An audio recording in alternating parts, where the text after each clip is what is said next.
Hello, friends and neighbors, welcome in the light, where laughter's the answer and hearts are shining bright. With calloused hands and wits, so raise your sharp. Let's praise a place where love ignites the spark.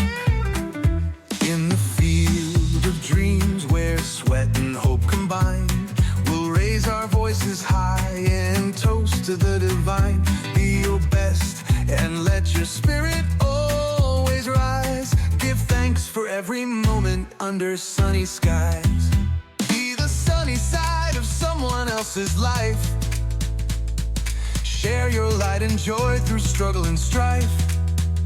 Keep your heart open and your soul always bright. Together we will share this sunny side life. Be the sunny side of someone else's life.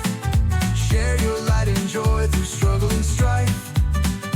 Keep your heart open and your soul always bright. Together we will share this sunny side life. Hello, friends and neighbors, and welcome to Sunnyside. Hey, my loyal and alert listeners are aware that I was gone last week. I was gone with a family on spring break vacation. And by the way, happy St. Patrick's Day. It's the 17th of March, 2025, and it's St. Patrick's Day yet again, when we all celebrate our ancestral Irish heritage, whether we have it or not. We drink green beer, which isn't a thing in Ireland, and the city of Chicago pours huge amounts of probably harmless green dye. We'll see what RFK Jr. thinks about that. They pour it into the Chicago River to help them probably forget that evil leprechaun they had for a mayor. When you think about it, though, St. Patrick was really, I think, just the first guy to drain the swamp by chasing those snakes out of the land. It was very Doge-like behavior. And perhaps one day, friends, generations in the future will dress up in America and in little black T-shirts and jackets, and paint our faces orange, and dance around in a little budget reduction jig. That might be cultural appropriation, though. I'm not sure. The Irish, I don't think, mind if you appropriate their culture, unless, of course, you're British. They do not like that whatsoever. Speaking, though, of cultural appropriation, we just returned from our family spring break trip, which included a cruise to the Bahamas, but more importantly, bookend visits to Orlando, Florida. You know, my Irish roots extend to the O'Day clan from County Clare on my mother's side, allegedly. And we even have an Irish surname, family crest. And I know this because I saw it in Ireland. Well, I saw it in Disney's Ireland at Epcot. And so I took a picture of it. And now I have the O'Day family crest on my phone so I can prove my Irish heritage without using Ancestry.com. You know, the only thing I think that's authentic about Orlando, Florida, is its dedication to authentic replication. That is the only authentic thing about Orlando as a city, a swamp that was once drained long ago by Walt Disney himself, and to create a magical kingdom. And they did that with Disney, the original Disney World, which, of course, came after Disneyland. We'll talk more about Disney World here in a little bit. And then everything else around Orlando just kept, reinventing the replicative authenticity of other places, all in one place. Universal Studios, SeaWorld, other stuff, lots of fabulous hotels, and, of course, a great big airport, and a basketball team, and many, many other things in Orlando, Florida. The weather was very nice. When you're coming from the Midwest and you're leaving a snowstorm, cold weather, rainy weather, windy weather, and you fly south to Florida, and experience at 70s and 80-degree temps, Yeah, that's nice. That is nice. We had a very nice family spring break trip, and I'm going to tell you all about it here, which, like I said, includes a trip to Orlando, Florida, which I have some interesting insights and observations about. First of all, I do think I'm going to kind of do this in a random order. We did take a trip to. We love Royal Caribbean. Our family likes to cruise. We've taken a few cruises, and we've always gone on Royal Caribbean. And we thought that we would do that again this time, a 5-day cruise, Monday through Friday, that took us far over the seas of the Atlantic Ocean out of Port Canaveral, where we did happen to see the SpaceX launch. But that came, well, we thought we were going to see the SpaceX launch to go rescue the astronauts while we were on the ship. I alerted everybody that was walking down the hallway of our cruise ship deck that they were going to launch the SpaceX rocket at that very moment, and they didn't. They scrapped it. They did it later. Did see it then, but they're on their way home, which is amazing. Anyway, then we went to the Bahamas, so we really didn't go very far at all. It's like 90 miles off the coast of America. And the Bahamian people are very very nice and very much in need of tourist dollars, as evidenced by they kind of start their day when the cruise ships come in and end their day when the cruise ships leave. If you happen to be in Nassau and you're looking for nightlife, I don't know if you're going to find it necessarily, because all the bars, everything closes down about 5 o'clock when all those cruisers have to be back on board and start sailing out of the port. So then we came back and went back to Port Canaveral. Woke up on Friday morning and got off the boat early, and then went on to an exciting day at Disney. We got there on Saturday, the weekend before, and since we didn't get on the boat until Monday, we stopped by, stayed at the Hard Rock Hotel in Orlando. The Hard Rock Hotel in Orlando is a very nice hotel. The pool, for some reason, is only 3 feet deep. I don't know what that's all about, but I guess it's really meant for kids. I don't know what the Hard Rock has got going on. They kind of came around in the 80s, and I remember being a kid, and you'd go to these different places, and you'd always get that Hard Rock T-shirt from wherever it was that you were visiting, and I don't know if people still do that anymore. I don't. It's a nice hotel and the food's good. But it's Hard Rock, and I just don't think there's been Hard Rock since the 80s. I think Kurt Cobain wrecked it for Hard Rock, and there just hasn't been what I consider hard rock, which is probably the hairband rock of my youth since then. There's all kinds of different types of music that is sort of rock and roll, but rock and roll had its run, I think, from the mid-50s, maybe to the mid-90s, early 2000s, and since then, I just don't know what it's been doing. Maybe I haven't been listening to the right music. Maybe that's the case. So the Hard Rock it feels a little bit dated. The hotel didn't feel dated. It's a very nice hotel. But anyway, that's we stayed there. Went to Universal Studios. Universal Studios. So I like Universal Studios. It seems a little more everyman than Disney.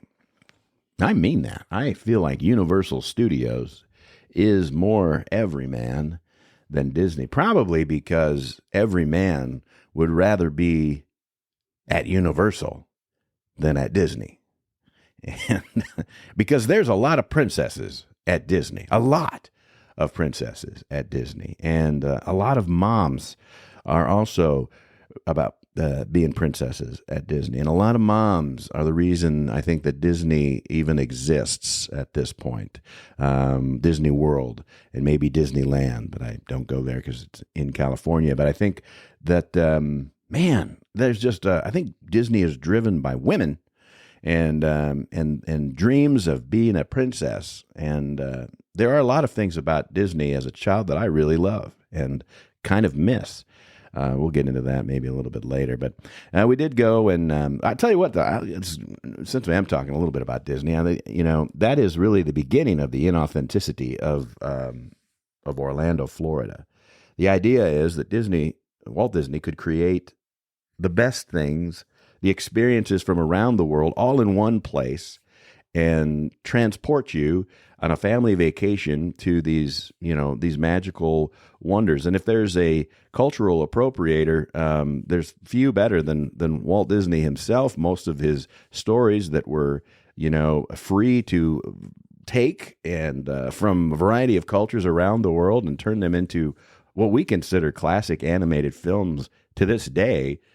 He was the best at that, and got to give him credit for entering into that world of the free domain of world literature, and turning them into friendlier versions of stories, whether it's from the Grimm brothers, who were truly grim in their fairy tales, and Disney made them fun and happy.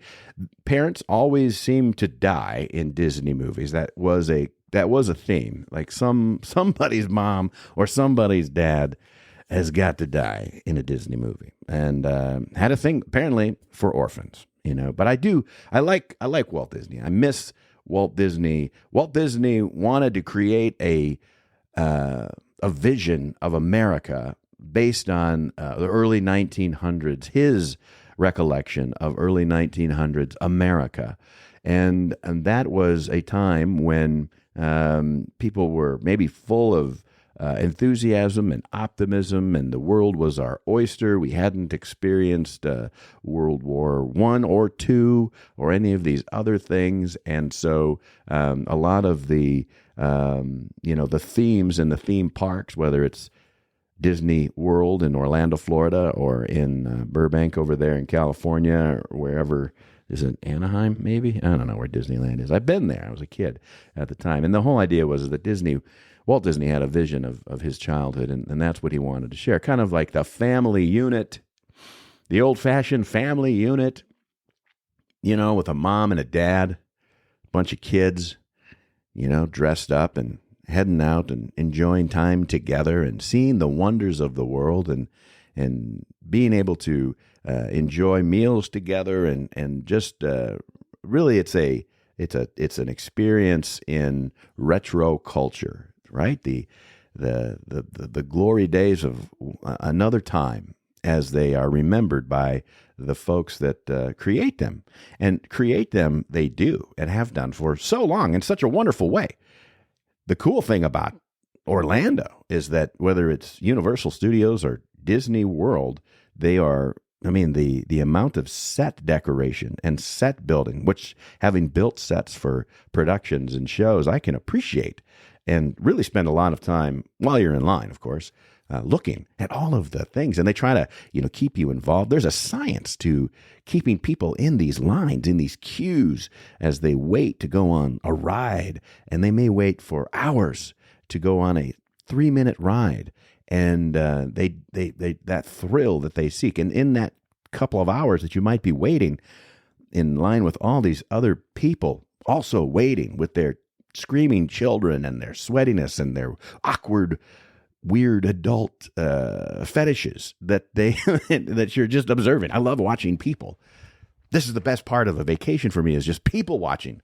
I love watching humanity in all of its glory, and whatever the opposite of that would be. I love seeing how people interact with their families, how they interact with one another. I don't hear very well. I'm not disabled or anything like that, but I do struggle to hear conversations when there's a lot of things going on. So then sometimes I can just hone in on what's going around me or behind me and hear the odd conversations of people or whatever it is they're talking about. Mostly what I really enjoy doing is just watching people and realizing how just generally spatially unaware people are in America. At least in Orlando, but also on this cruise ship. People just stand in the middle of traffic, completely unaware that people are trying to get around them, or people will walk at a pace that is very slow. And I'm not particularly a fast walker, but I like to get to where I'm going.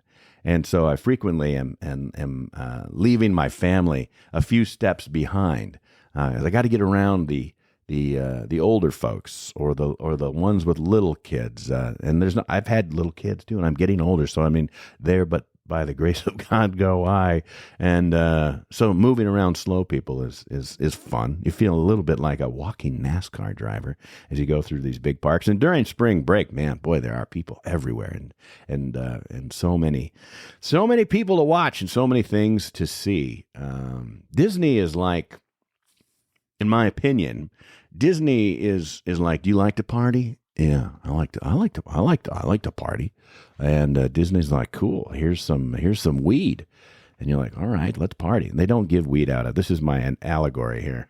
Disney's like, do you like to party? I like to party. Well, here, have some weed. And then you go to Universal Studios, and they're like, do you party? Like, yeah, I party a little bit. Well, here's some heroin.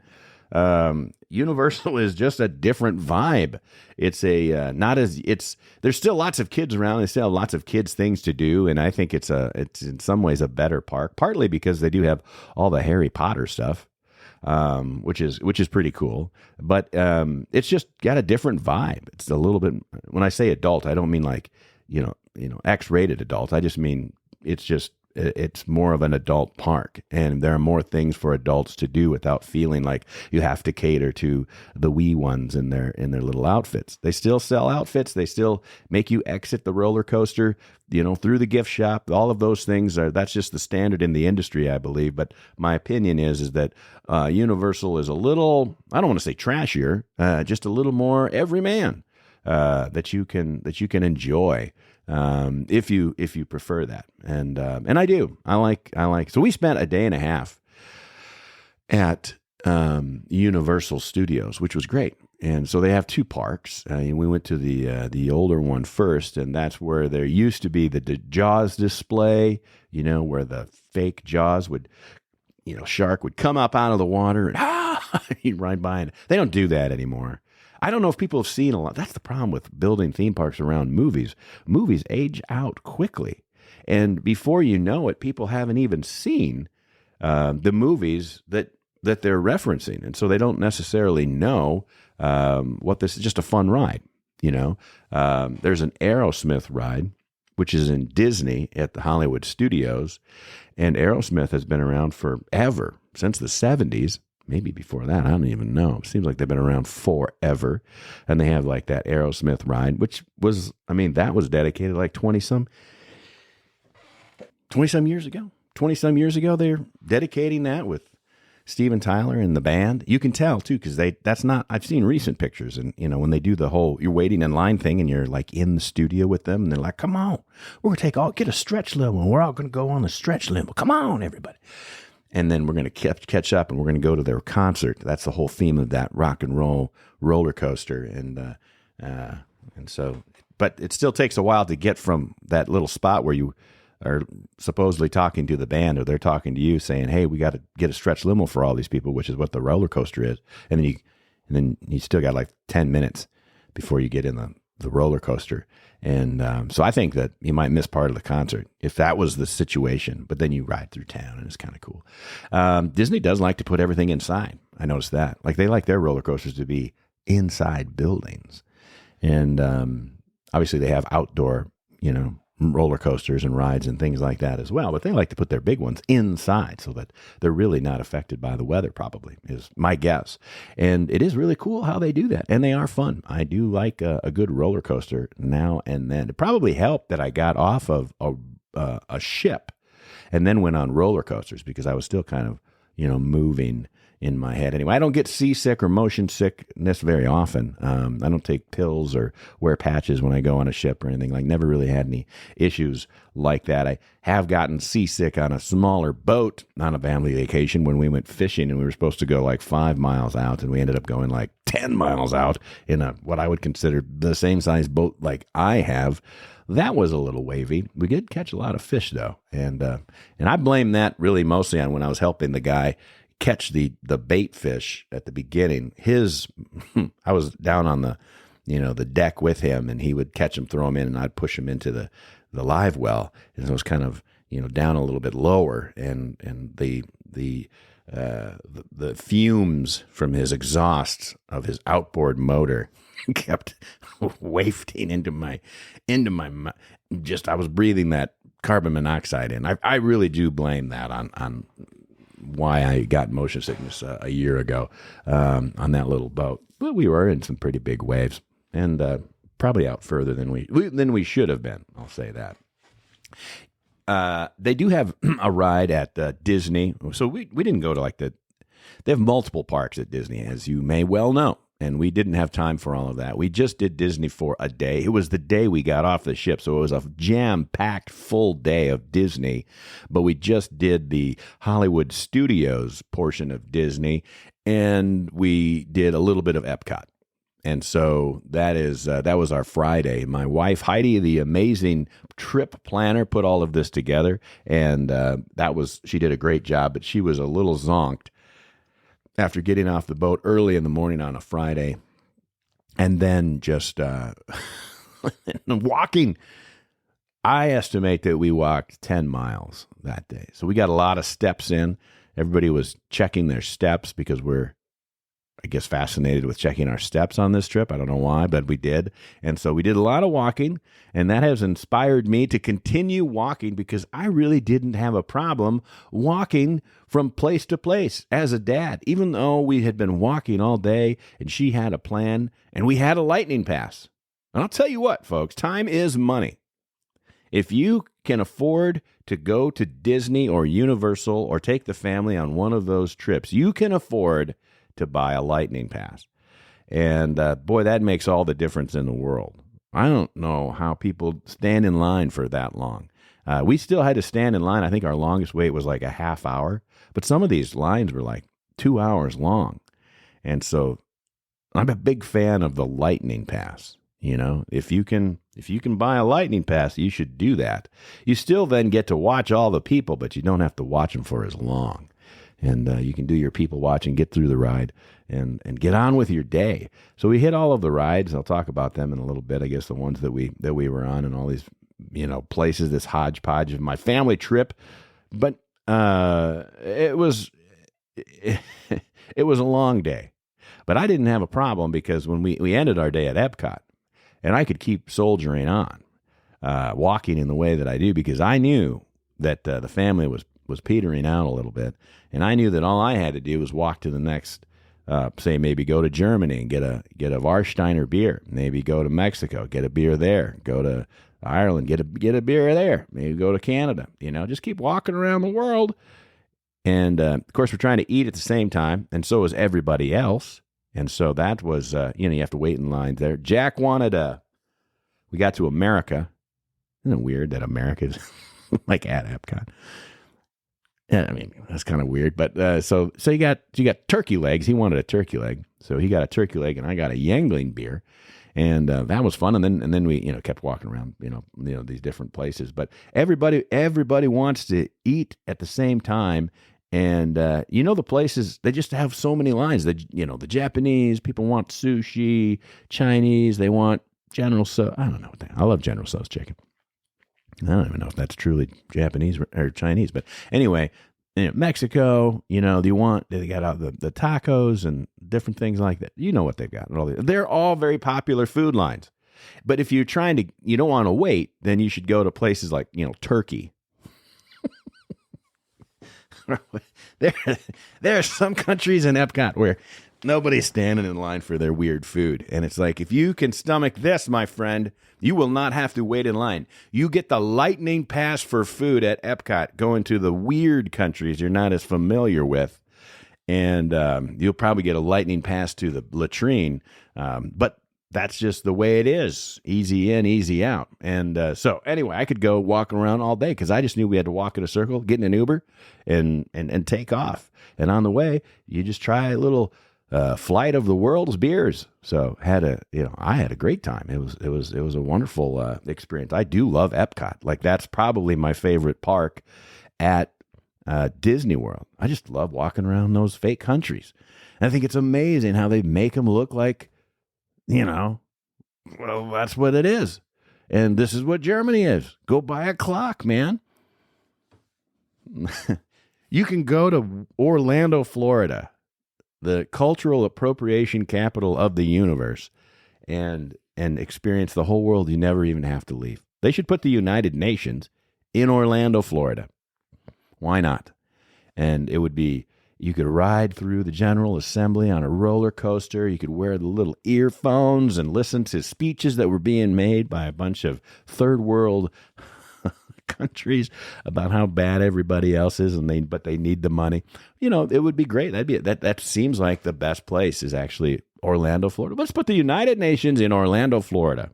It's a swamp, and that would be an appropriate place for the United Nations. Yeah, I think the light. I will get back. I do have an observation about the lightning lane. I got to tell you this, because you do go by. I mean, that's the idea. You get in, you get out, you go a little bit quicker. And you do feel a little bit like a first-class airplane rider. You know what I mean? Like you got your little lightning pass, however you got it. At Universal, I think it was like a little card. And then at Disney, they got the little Disney things you wear, your little watches or whatever. You boop, boop, and Universal Lightning was way fast. I don't know if they may call it a fast pass. Some may call it something different. But like you could, that was for every ride. You just buy that, you're in. And the Universals, that's why I said it's a little better park in that regard. Disney is a little more locked in, so you can you have lightning passes for these times, for these rides in these places, if you can make it to that spot. But that's just Disney at this point. So they're so it's just the corporate overreach of Disney at this point is, long past Walt Disney. And so when we did it, and the lightning pass, those fast pass rides, when you get to just go in your own special lane and you walk by all these sweaty people, you can tell that they're frustrated. The parents are like, I'm going to murder these children if I have to. You should have bought a lightning pass. And you walk by like you're in first class. I'm like, excuse me, I got to go to the front of the line. They should call it the white privilege pass is really what they should call it, because I'll have to say my observations, you do have to wait a little bit in these lines, and I'm looking at backwards to see who's behind us. Who else has got this lightning pass this fast pass, and you look around and it's just all white people that don't want to. Is it because they have disposable income, or they're just like, I'm not waiting in line all day with Tootsie over here. This is not happening. So they should call it the white privilege pass, I feel. And some, Asians were in there as well. So we know what you can expect. It was like, you're just like, that's the privilege. The privilege pass is what it is. I thought that was hilarious.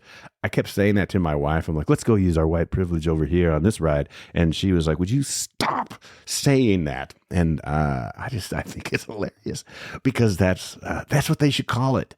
And that would be great. And then people would say, well, what if you came into the park?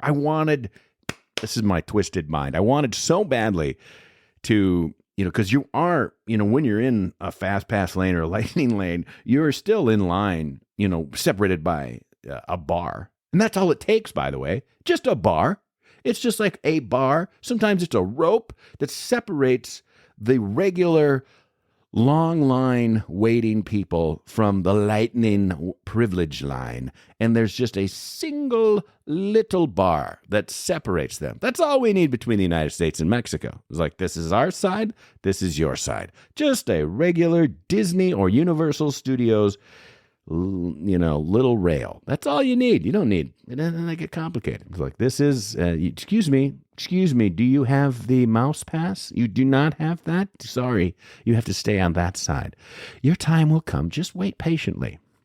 That's what they could do. Why not? And I kept saying, and I wanted somebody to ask me while I was waiting, like side by side with, one of these, people in the other line who, are waiting forever. And I want them to say, how'd you get that? How much did that cost, that pass? Because they're at this point in their life, they're considering, the mistakes of their ways, and they should have bought a fast pass. And I wanted to say, oh, they just gave it to me because I'm white.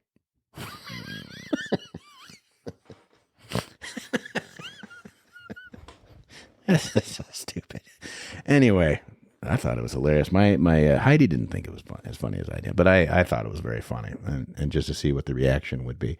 No, you got to buy them. They nickel and dime you to death at these places. But I tell you what, time is money, and it's worth it. You want to get in and get out and ride a bunch of rides, and not have to deal with so many long lines. That's the way to go. The lightning lane should be called the white privilege lane, just for humor purposes, and see how that goes. They might sell more. To be honest with you, they might sell more.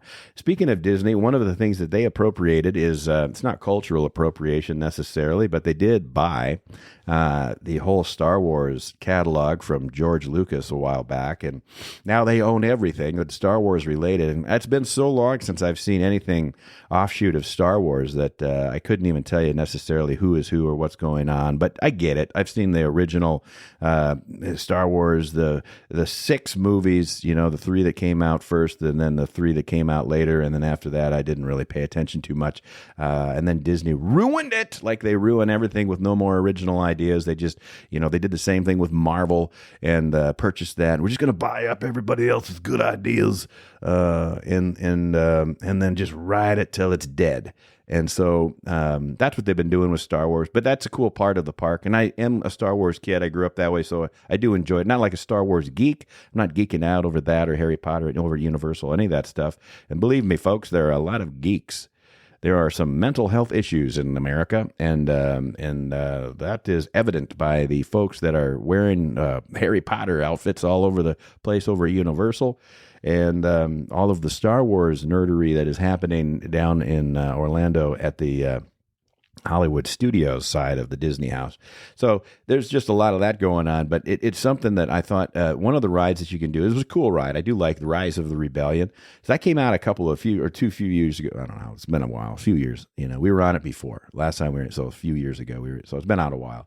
Rise of the Rebellion. You go in, you wait in line, and you're supposed to be like new recruits on this for the rebellion, for the rebels in Star Wars, and you get in this like little room, and then like, we're gonna take you up to this, join the flights and whatever, and then you get attacked, and then you get drawn in by a tractor beam like you do in a space movie, and then you get captured by the Imperial forces, and then they open up the doors, and it's like there's just a bunch of stormtroopers, which aren't. They're just mannequins, but it's like a whole huge room of stormtroopers, and you got to walk through them, and that's pretty cool. And then you go on, and then you have to, you escape, and all these cool things you get to do. But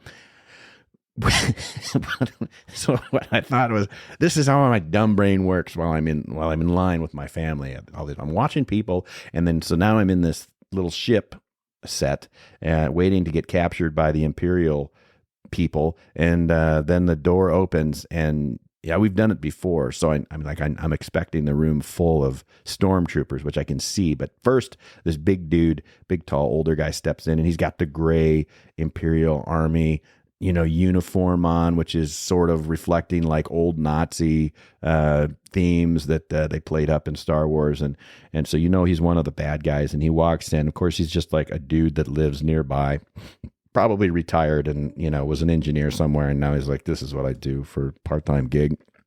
He steps in and very seriously tells everyone that they are basically illegal aliens. and they've been captured, and now they're going to be sent home or whatever they're going to do. And it's like, oh my God, wouldn't it be great if Tom Homan, just for a day, what if Tom Homan just dressed up in that little outfit? People are like, this is amazing. We're going to get captured by, or whatever, and then the door opens and in walks the ICE director in that uniform. It's like, you're all illegal. You're going to go. We're going to capture. You're going to be. You now belong to the. It's like the whole thing. I just was giggling about that because it would be such a great. I'd just love to have Tom Homan. Anyway, Tom Homan could do the Rise of the Rebellion. Just that first. You do escape. You get away. You make it. You always make it. It's a Disney movie. Come on. The only thing, parents don't always make it, but, you make it. You make it in Rise of the Rebellion. Bambi's mom doesn't make it, but everybody else does.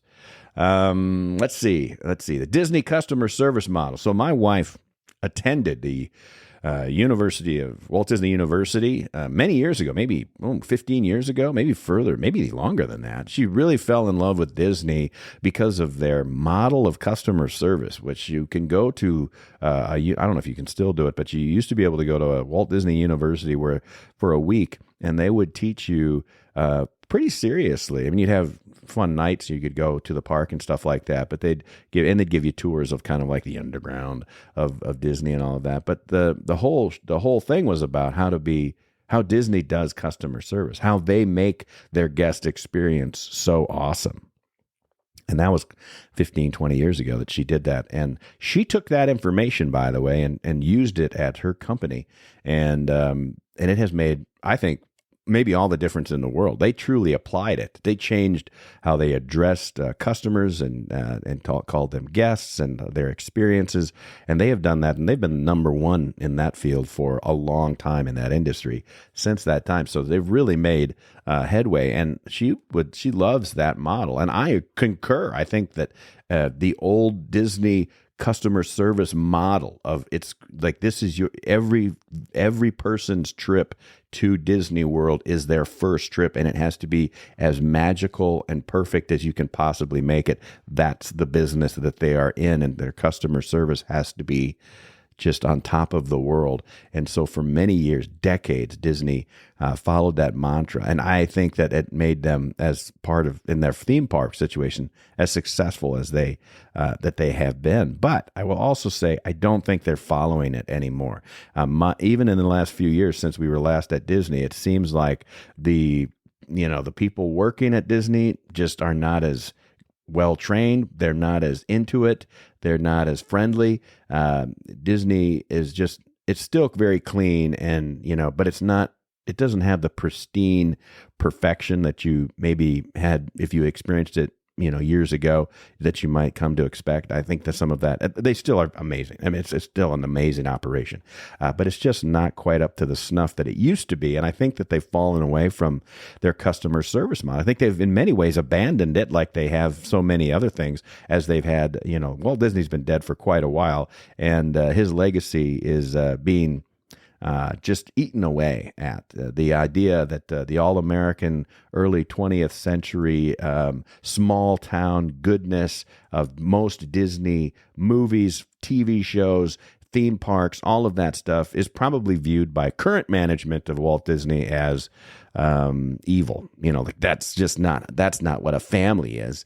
Families are whatever we define it to be, and so the family experience is very different at Walt Disney than I think it used to be, and certainly as I remember as a kid, which it was the happiest place on earth. And I do love it. I do love Walt Disney. I love his story. I love his business. I love his vision. And he really thought that Orlando was going to be like the place where he could demonstrate to the world that you could build an entire city and you could plan it out and it would be perfect, and there would be great transportation, and there would be all of this stuff. And Disney does run itself like its own district. Florida kind of came down on them hard a few years ago under DeSantis because they didn't like some of the things that, Disney didn't agree with everything Florida was doing.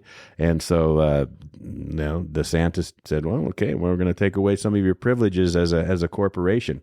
And they ran their own district, and they ran it better than most municipal districts do. As a private corporation, their streets were better, their sewers were better, their water was better. Everything was better at Disney because they ran it as a corporation instead of a municipality. So I guess that's an oligarchy, though. So if you look at it, it's like oligarchies probably can run things better than municipalities because you got to get everybody else's ideas, and maybe not everybody else is on the same page. And so that's maybe why our government is messed up. I'm not quite sure how that all ties in together, but I do know this. Walt Disney wouldn't necessarily recognize Disney World today, and he certainly wouldn't recognize their culture or their customer experience. It wasn't the same as it was a few years ago, even for us. It wasn't bad. And Walt Disney's World is still an amazing place. But knowing all of the things that have gone on in the background and all of their ideas and their agendas and their politics and some of the things that have occurred, it kind of does show. And I had to view it with a little bit more negative spin than I did with Universal, whose movies are even more outdated than Disney. And I will say this. Like I do love Epcot, right? So you go to Epcot and then you go to Planet, the spaceship Earth, which is what the big golf ball thing is. The golf ball thing is actually it's a ride that you go in. If you've never done it, you can ride up and around inside it, and it's meant to teach us. So they built this in the 70s, okay? Epcot, they built it in the late 70s or whatever. And they get to and you take this ride and you go around this big golf ball and then on the inside, of course, and it's taking you through the history of man, right? Like you're going through the history of the world, technological innovation, how we have gotten from caveman, the ice age and it ends with the home computer like in 1978. Like, that's, that's what it is. Wozniak in his garage. That's where it ends. And they're like, now sit back and ride backwards the rest of there's a whole half of a dome. It feels like the other half of the golf ball the spaceship Earth at Epcot is like they haven't gotten anywhere since they built it. Got like mannequins from the 70s doing things. We are cavemen. And then it ends with like Steve Wozniak in his garage on an early Apple computer. And now we have computers in every home. like nothing has happened in the last 40 years. Technologically, they didn't even include a fax machine. We have cell phones now, for crying out. We have AI. There's so many things that they could. No. Disney just we built it. It's good. Even though there's it feels like as you're riding backwards back down to the bottom that you could probably put a lot more displays in there, put a little more effort into it, but they're fine with it. And I think it is kind of funny. And as again, my brain is weird as I'm riding this ride, and that's a slower ride. It's not, like a roller coaster because you're learning. Epcot is about learning. And you go up and you're riding this, and it's like, here we are in ancient whatever, Greece, and then we go to Rome, and this is like the development of human culture and technology and our ability to speak in the printing press in Europe. And my whole time I'm like, this is a Nate Bargatze skit. Like the Nate Bargatze did these great two skits at SNL on different times that he appeared there, and it was like George Washington as he explained the future for America. And every time that Thompson wants to say something, regarding well, what about the black people, and then Nate Bargatze as George Washington just goes, nobody knows, or he goes on to something else. He doesn't. It's a very funny skit. Check it out. I love Nate Bargatze. Anyway, this is a Nate Bargatze skit. Like the whole Disney experience through the spaceship Earth is like basically you're riding through here in ancient Greece. They discovered blah blah blah blah blah and philosophy and democracy and whatever. And if you're riding this and you're like going, what's going on in Africa at this time? And like, nobody knows. And then to Rome, it's all these, European things. Like no China, no nod from Disney, any innovation from China or Africa, the Middle East, nothing. Well, there was a little Middle Eastern reference early. And after the fall of Alexandria, there is in that. But that's it. Otherwise, all technology, according to Disney, was created in Europe and the West. Well, maybe it was. Maybe it was. I don't know. You get Bluetooth from the Scandinavians. So we need that. Anyway, I just thought it was. Of course, they don't talk about Bluetooth, for crying out loud. That would be on the ride backwards down, and they just haven't developed that part of it yet. So I thought that was something that was interesting. The Guardians of the Galaxy ride, I thought that was pretty good. I like Chris Pratt, and I think it's interesting, like when these actors for these movie-related theme rides, they must have something in their contract, perhaps, that they're like, look, if we ever decide to make a ride at Disney World, you're going to have to go ahead and do some acting for us. And it's like, okay, was that in the small print? Oh, it was very small. And so they do that. They have, Guardians of the Galaxy. Yeah, that's Chris Pratt, right? Yeah, that is. So I like him. He was also in over at the Universal one when they did the no, wait a minute. Where was that? I get confused now. Jurassic Park? Maybe that was is that? It doesn't matter. I saw him twice. He's been in a lot of movies, and they do acting in it. Glenn Close, all of these people, like all these actors, they have to be, in, and that's how you stay entertained while you're waiting in line. Even if you're in the white privilege lane, you still have to, watch some of it, and it was very entertaining. There's a whole science to it. But I thought the Guardians of the Galaxy ride was pretty good. We hadn't been on that one before. It was pretty cool. The music, the soundtrack, that was pretty good. I recognize that's definitely at Hollywood Studios. You should go check that out, or it's at Epcot. It was definitely in the Disney side of things. Like I said, they like to put it in a building. It's in a building. You circle around the moon. It's really cool. A couple more observations. Well, I got a lot more observations for this. RFK Jr. is right. Talk about watching people. America is very fat. Like, we are obese. Boy, we are obese. Man, we got a lot of fat people in America, and they're all on vacation in Orlando, and they're not stopping eating, even though they probably think that 10 miles that they're walking every day is making a difference for all of the other food that they're consuming. But I don't think they can make the case for that. And saw a lot of people.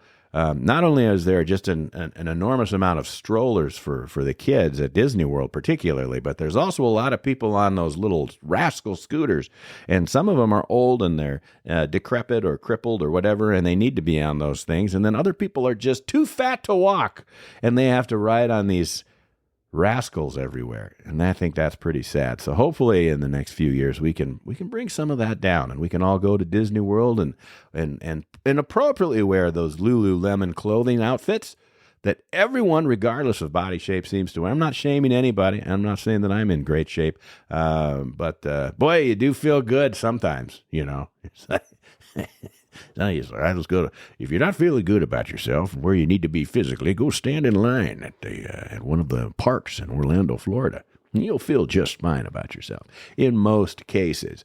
So we've got an issue there. Mental health is an issue. I mentioned that before. I think it's rampant.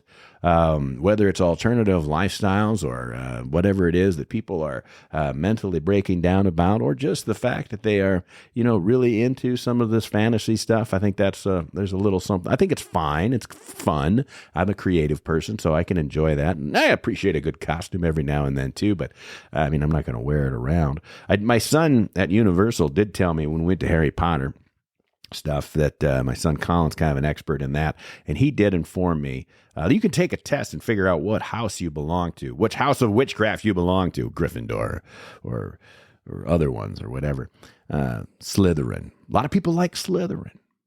I don't know if that's like their little way of saying I'm just a little bad. I don't know what the deal is with Slytherin people, but apparently I'm like I already forgot. I'm the blue one. Colin told me you can take a test and then he leads you down this thing that they want you to sign up for, steal your email, and God knows what else. So I took part of that test, and I was like, no, they just want to go and take more of my information. I'm not gonna do this. And so then he told me that I was like hawk, claw, thorn, Ravenclaw. Is that it? Is Ravenclaw one? Raven hoof. That's mine, apparently. You like wit and wisdom. Yeah, I don't, and athletics. So I guess that's what I am. And I was gonna buy a shirt, but I didn't. And my wife, she was very good at pointing out to me later on that she's like, "Aren't you glad you didn't buy that Ravenclaw shirt now?" And I looked, and she points at, well, not points, but like nods her head towards a person that we were, enjoying people watching, and it's like a dude. And he's like, yeah, I don't want to be like that dude. So, yeah, that maybe, I thought there would be like a fraternity. People would see, there's not a lot of Ravenclaw people out there, and I'd see that, and they'd look at me and they'd go, "What's up? What's up?" It's like wearing one of my dumb duffer hats, like my little newsboy hats that I wear because I'm bald. Dudes wear those newsboy hats, and they're like, "What's up? I know you're bald too. Nice beard." But I didn't wear that to Orlando. They get too hot for me. Mental health issues, Ravenclaw. That's my note on that. I already said people are unaware of their surroundings, so, they just have no clue. They're going to stop right here.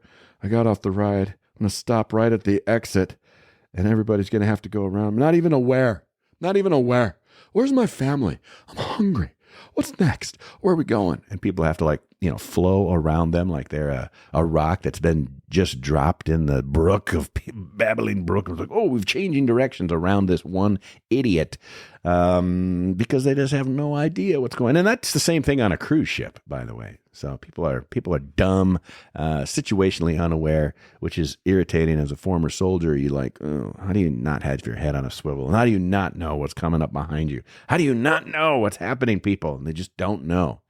I don't know. Speaking of things that don't know, I don't know why they have Canada in Epcot. Seems weird that we have a territory of the United States represented in Epcot when we already have the United States there. I'm just kidding. I know Canada's not going to become the 50th. That's stupid. Like, let that joke go. It's played out, right? You can let that go, Trump. Like, Canada's not going to be the 51st state. That's stupid. We don't even want that. So knock it off. The joke's played out.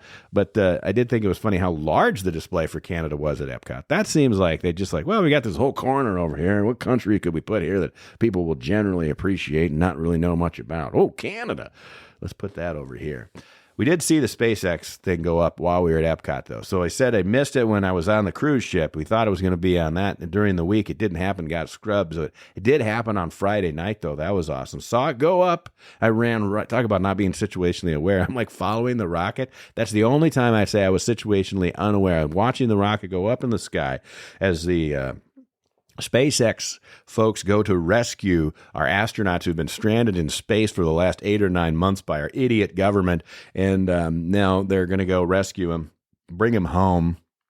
I thought that was an exciting moment. And it's cool that you can see a rocket go up into the sky, which we did. And I smacked right into this couple that was just walking by. And they're probably doing their own podcast right now. And the guy's like, can you believe that, Mary? The guy, people are so situationally unaware. But I did point out after I apologized profusely that I was just watching the SpaceX rocket go up. And then they were like, okay, so maybe they don't have their own podcast. And they aren't saying that. Let's see. Walt Disney's version of Wonder. I'm just going to reiterate that. It's just very different from what it's become today, which is sad. I miss Disney. I miss old-fashioned Disney. The Spaceship Earth, like I said, ends with the home computer. Here's the thing I'll say. The last thing about Spaceship Earth and really, Epcot itself. I think Epcot I'm not going to look this up, so I'm going to guess. I think it stands like experimental, I don't know, something of the city of the future. City of I don't know. It's like an experimental city of the future, something like that. And if you know it and you're screaming at the podcast, good for you, nerd. You know what Epcot stands for. I know it's something like that. And I'm just saying that Disney had a vision for a layout of a modern city that he wanted to demonstrate to the world. We already covered that. And I just think that Elon is the new real Disney. He's actually doing stuff. We have electric cars and we have boring, companies that we can make rails. I mean, just like solutions to go to space. All of the stuff that Disney was, put in a theme park. Wouldn't it be great if we could put houses all over here together and this is a modern home? And it's just, I think Elon's actually just doing it. Whether you like him or not, he's doing it. He's doing it. And it's not in a theme park. You can actually, make it your own, and you don't have to go to Orlando to do it. Let's see. I tell you what, though. Oh, here's the last thing about Disney. They have a Coca-Cola thing. They have a Coca-Cola display at Disney. Maybe it's in Epcot. I think it's in Epcot, where you can taste the different sodas from other parts of the world. Like, it's terrible. They're terrible. Not a single one that's good out there. No wonder they don't drink as much soda as Americans. This is some nasty soda. Like, the rest of the world doesn't drink as much soda as Americans do, and we have an obesity issue. And I'm like, correct and correct. And the reason is because their sodas are terrible, and our sodas are loaded with sugar, which is delicious, which is why we need to ride around on rascals to get around a theme park. But the main part of the entire thing, of course, was the actual cruise itself. And what can I tell you about the cruise? You get on a boat, you sail around, you have good weather, there's pools, there's shows, they have amazing, Royal Caribbean's got amazing divers and acrobats, and If it's your job, if it's your dream as a child to bounce on a strap, and you're really good at that for whatever reason, you may have a job with Royal Caribbean because they're got a few of those people.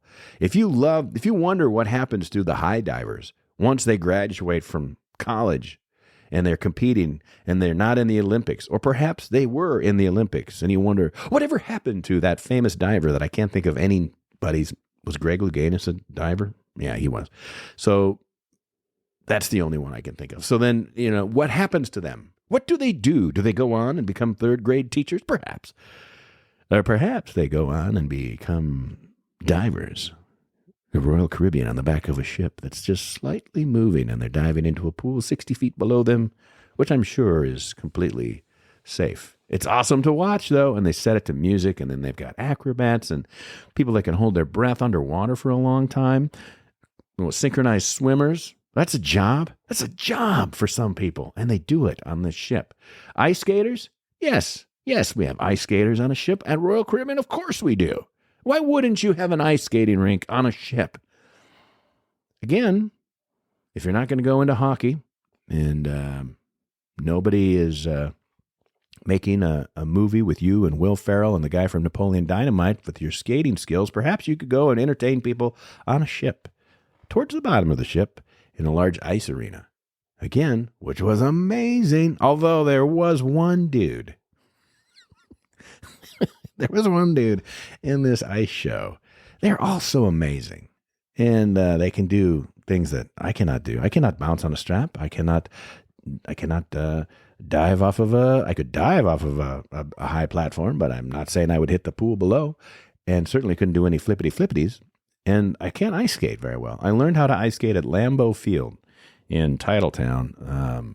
And I would say I learned how to not fall down, but I still do not how to stop without a wall. And these ice skaters, they know how to start and stop, and they don't need walls at all. They are amazing. And they're not even playing hockey. They're like dancing. I can't figure out how they can change their outfits so quickly. It's amazing to me that they can just change their outfits with those ice skates on. I don't know how they do it. And so there was one dude, though, who was maybe not as good. Maybe he was new to the group. He fell down twice. The first time he fell down, I was like, that was a spin, a little flippity move. I could see how you could fall down. And that's, to me, the most exciting part of watching ice skating. Like, I watch hockey for the fights. I watch ice skating in general just because I'm like, they're going to fall. They're going to fall. It's going to be embarrassing. And is that evil? I mean, maybe it is, but it is. And he'd get up professionally. He's got that amazing smile on his face, like nothing happened to me. And then he fell down for no reason whatsoever. Just like there wasn't a spin. There wasn't a flippity. Nothing was involved. He just like, whoop, whoop, fell down again. And I think at this point, then he went off. And I don't know if he was supposed to go off because there were 6 men and there were 6 women and they were all dancing. But then there was 5 men and then there's 6 women. And then he came back later. Like, I don't know if he went off and told the trainer, like, it's not me. It's something with I don't know. Like maybe one of these excuse guys. I don't know if they even have those excuse guy types in the world of professional figure skating, but he always had a big smile on his face, and we just started giggling because he was clearly trying very hard to look like he knew what he was doing, and I feel like he was one of the newer members of the group because he was the weakest link. And it's fun to pick out the weakest link, and we had good seats, so we could see it really close. And then, for some reason in this show that we watched, they had this dude, an older dude. These are all young people. These are young people that have come to a point in their maybe their college athletic career of skating and diving and strap bouncing and whatever these other things are, acrobatics. And they're like, this is where I go and get paid by Royal Caribbean. So they're in their mid to late 20s, early 30s perhaps. And they're all beautiful and they're all fit and they're all able to do things that I cannot do.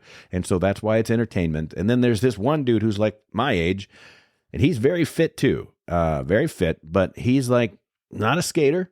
He's a dude that just walks out onto the middle of the ice rink, and there's like a table, and then he has his own aluminum chairs. They hand him an aluminum chair, and he's got a little hat, and he stands on the chair on top of the table. Then they hand him another chair, I tell you, and he turns that upside down, does a little flippity, and he stands on that with one arm, and then. Now, he's got 2 arms, but I mean, he stands like over his head with 1 arm. You know what I'm saying? And then and it ends up being like 4 chairs. So he's like as tall as you can get in this particular. So he's probably, 20 feet high, 15 feet high in the air. And he's up there doing a handstand with his, spready to the gods, as Ozman would say. And it's just an old dude with a talent for stacking chairs and not falling over, which is pretty cool. I can't do that. Also, I'm not sure why that's a job, but it is. So kids, when you're building your forts and you're in the living room and your mom's yelling at you and you want to stack those dining room chairs on top of the dining room table and stand and jump off of them, by golly, do it. Because there could be a job for you at Royal Caribbean. We stopped in the Bahamas. And I already kind of mentioned Nassau. Nassau depends on all of us to come and visit. There's just, I think it would, and Bahamas it's just a nice place weather-wise, That day it was a little wavy, and we were supposed to go snorkeling. And so Heidi and I decided to cancel that. And instead what we did is we all went over to, walked around Nassau a little bit, where you are pretty aggressively offered taxi rides to, I don't know where you'd go, but people, you need taxi? Hey, taxi, get a taxi. And like this, so many taxi propositions and people trying to sell you something. I give them credit. Like, you don't get the sale if you don't ask for it. And so you walking down the street and the sidewalks and you're just getting propositioned to buy stuff that you don't need. There's nothing in Nassau there's nothing that you need in Nassau. Besides maybe a drink at the Bearded Clam, which we couldn't get into because it was so busy. I think people just got off the cruise ship and they just went to the Bearded Clam. It's a small little restaurant bar, and they just sat there all day and they got really drunk. We stopped in just to see if there was a bite to eat, and there wasn't, because there was no tables available. So it was just very, very busy. But we went to Margaritaville. They had a pool and a beach, and that was nice. What's nice about the Margaritaville beach is that you pay for it, but then you're still on a public beach. But then they kind of keep all of the Bahamian grifters out of that side of the beach, so they're not coming by. And they'd still come through and they'd say, "You want a drink package? Like, where are you getting these drinks from? Is that cooler over there, way over there? Like that's your bar in the cooler?" It's the hotel kind of manages that for you, and we didn't stay there. We were just there for a few hours, enjoyed the pool, and it was a little cooler that day in the Bahamas. So then we were all wrapped up and we went back to the boat, and then enjoyed watching people get back on the boat. That's a great time to people watch, to see people come from their day wherever they have been. And there's always more than one. I think there were 4 ships in Nassau that day, so there was probably 20,000 people that just hit the beaches, hit Nassau, filled the town. It was like RAGBRAI coming to Nassau. It happens every day. It's crazy. So they've got that figured out. And then they shut down at 5 o'clock and you float away. And then you go gambling in the casino, which I don't do. I did. Well, I can't say I don't do that. I lost $40 and that was it. My wife lost $100. She's got a problem. And then my son's girlfriend, she lost $40. But my son, Jack, he won $600, and he really thinks he's the gambler now. But he does seem to have his head about him. He's like, I won, and then I cashed out right away. Which is good if that's how it stays. Then I'm fine with it. I don't find gambling particularly entertaining. I don't like it at all. But there's a lot of people who do. And if you want to smoke inside, there's nothing like a casino, because the last thing the casino folks want you to do, whether it's here in the States on land or on sea, out in the Atlantic or the Caribbean, they do not want you to leave that one-armed bandit or wherever it's at. So feel free to pollute your lungs as much as you want to and smoke inside. The only exceptions to smoking inside in America is with casinos. Isn't that a little dirty? Yeah, that's a different episode for a different time. Then we went to this place called Coco Cay, which is, we've talked about on previous episodes. Royal Caribbean owns their own little Bahamian island, and it's got like a water park on it and all kinds. Just basically hang out at the beach all day. And that was a lot of fun. Saw some folks from town here, and they were also they were on a different ship. There were 2 ships at Coco Cay that day, and it really was a perfect day like they advertised at Coco Cay. And I am now a beautiful color of not orange, but turning very brown. And I don't burn. I don't use sunscreen. I don't use no sunscreen, and I don't use no Dramamine, and I like watching people. And that's how I roll. And that is a good way to end the show, with a tan and with a opportunity for me now to get that treadmill fixed so I can keep walking several miles a day, and look forward to doing this all over again now that I'm back. I'll tell you about the chickens that we bought. It's been a couple weeks since I've been on the air, so like we have chickens now, not because we think we're going to get rich on eggs, but we're just, I want to have some chickens, and we're going to do some cool building projects with that stuff, and we had 20 chickens. We got 19 chickens now, so we're down one. Must have got the bird flu or something. Something happened.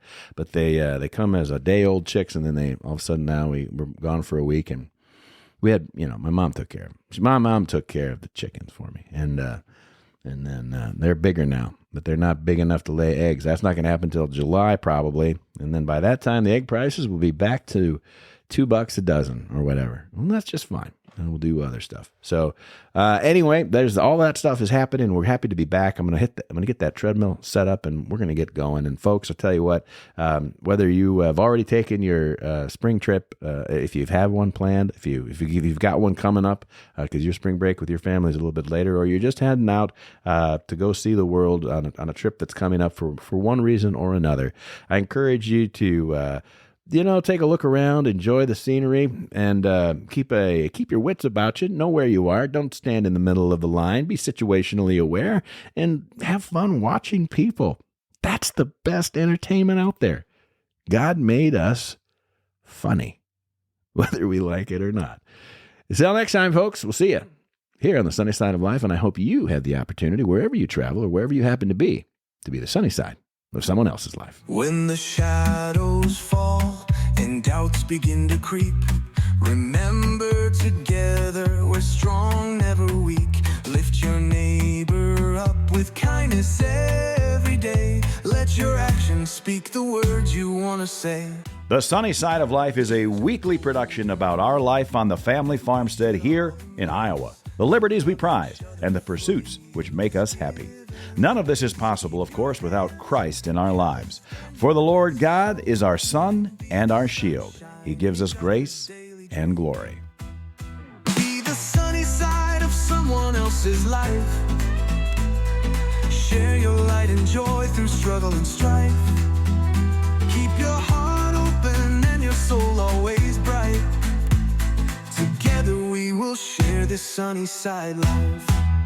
Be the sunny side of someone else's life. Share your light and joy through struggle and strife. Keep your heart open and your soul always bright.